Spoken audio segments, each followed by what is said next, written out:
SNAP is an organization that was established to assist children and their families with their special developmental needs. SNAP is an integrated program focusing on children who require exceptional care and guidance regarding their learning and development. It is a unique, child-specific, one-on-one integrated program for children, and each child's program is monitored and adapted to that specific child's needs and progress. It also endeavors to assist and support parents and other persons entrusted to their care. It draws relevance from tried and tested international methods such as applied behavior analysis, sensory integration, relationship development intervention, the Greenspan method, and verbal behavior.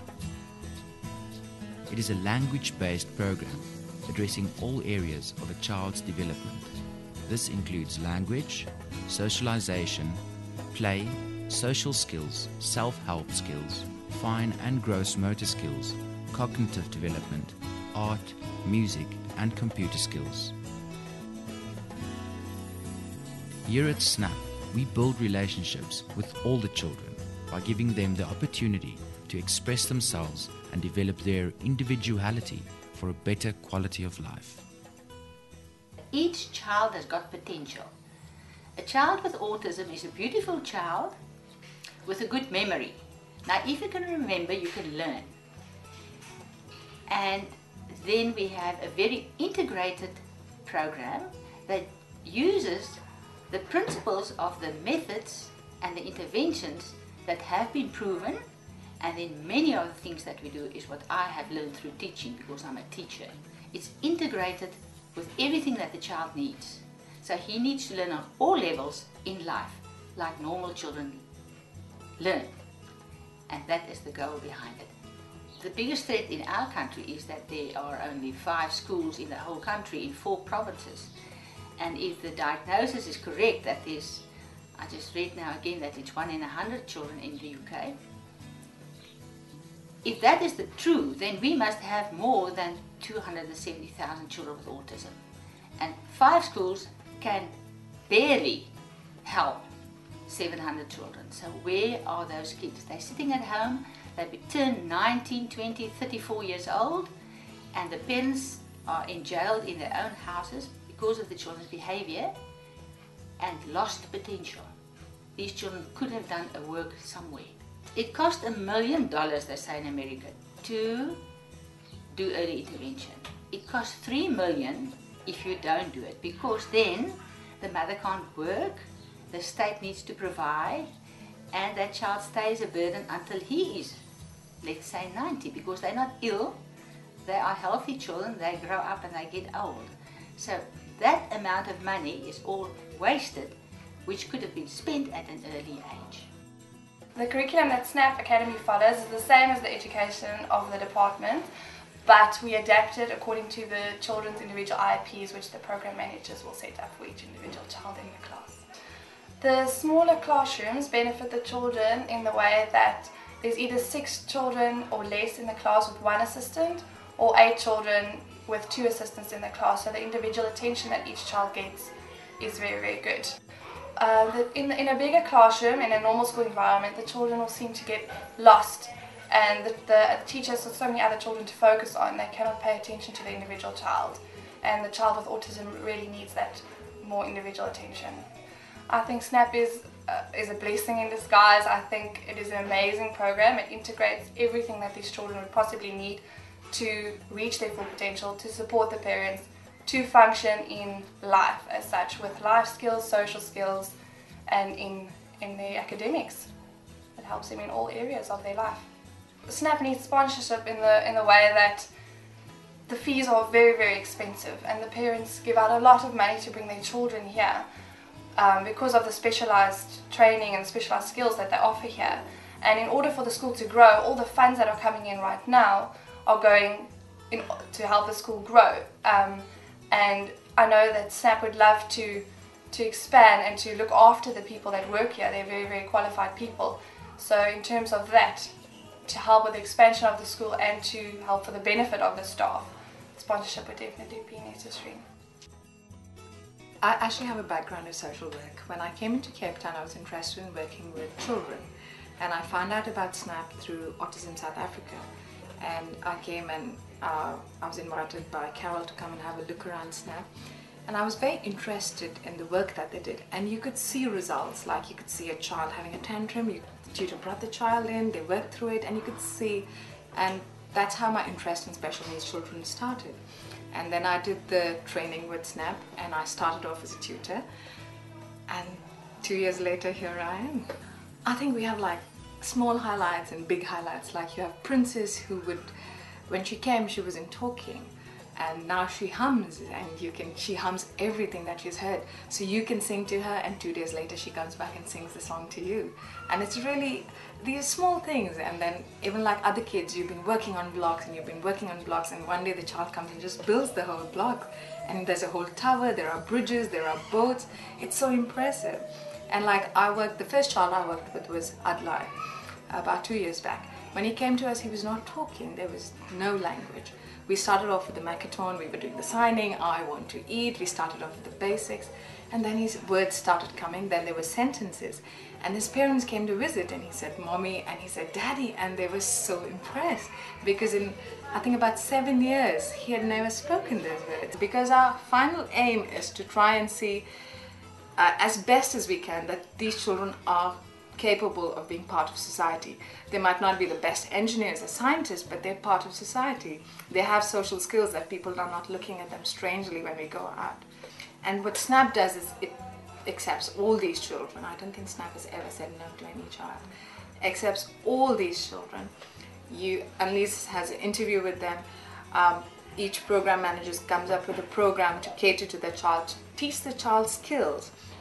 All their skills, to play. I mean, to teach a child to play is like so important. To play, their self-help skills, their social skills, their learning skills.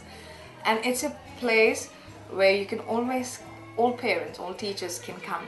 And any issue, you can talk about it, you can deal with it, we can work around it. Annalise is forever talking to parents about what's happening, or why they're up, how she can help, how they can help, what they can work on.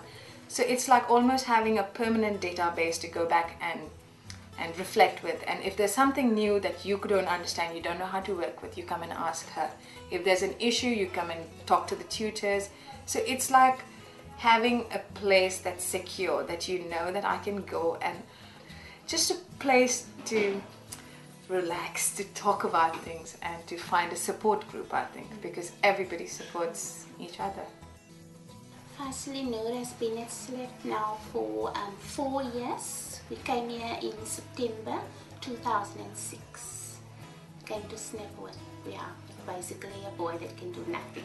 His progress has been phenomenal, really.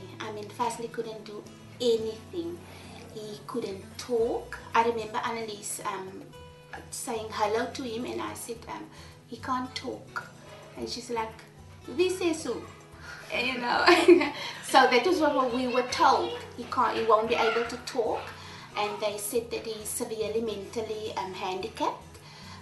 Firstly, Noor was in his own world. He was totally disconnected with us. He would spin for hours in the curtain. He would clap his ears until it bleed. We had to remove blood clots from his ears till about last year, June, he had his last operation. And there was no connection. I didn't feel that this was my son. It could have been somebody else's son that I've been looking after. And now he's in grade 1, mainstream, reading, talking, not at all mentally handicapped. And his progress is just phenomenal.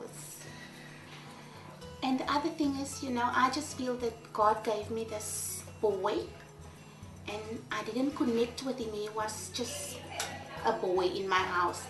But when he came to SNAP, I feel that SNAP gave me a son. Initially, when Jandre started here, he didn't have any speech. When he was diagnosed, he had lost all the words that he'd gained since he was 9 months old. He lost his eye contact. He's lost his ability to interact with us as parents.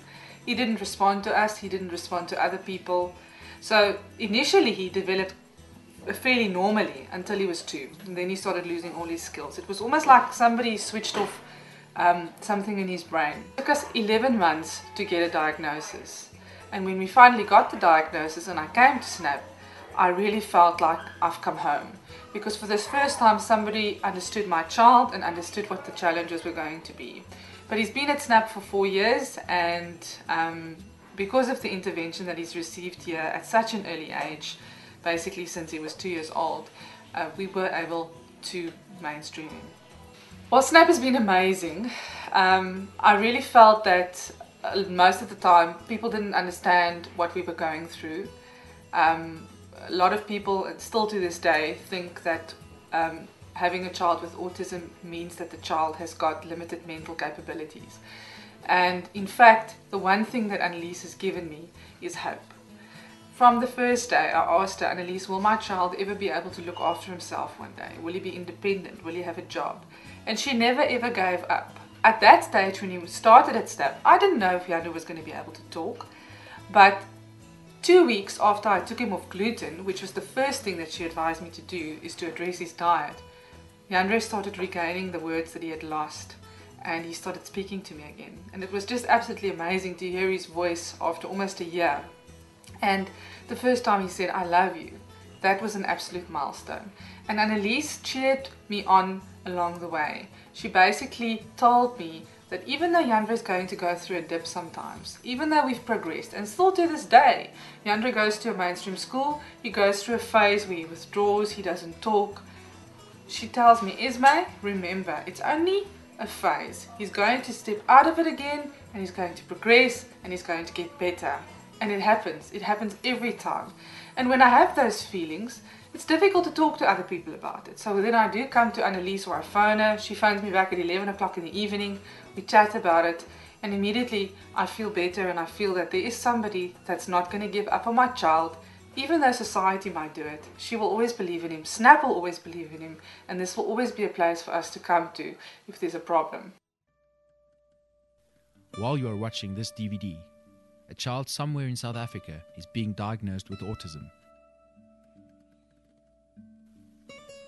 Autism is a neurological disorder that affects the functioning of the brain, resulting in a developmental delay. It results in poor language development, poor communication and social skills, sensory integration dysfunction, repetitive behavior, and many other deficits. 4 out of 5 children diagnosed are boys. In South Africa, an estimated 270,000 children have already been diagnosed. The Department of Health has reported an estimated increase of 500% over the last 5 years. The government can only provide schooling for a maximum of 1,000 of these children. We will train and care for the other 269,000. Autism is the fastest growing developmental disability in the world. More children will be diagnosed with autism this year than with diabetes, cancer, and AIDS combined. There is no known cure, but early diagnosis and intervention can create miracles.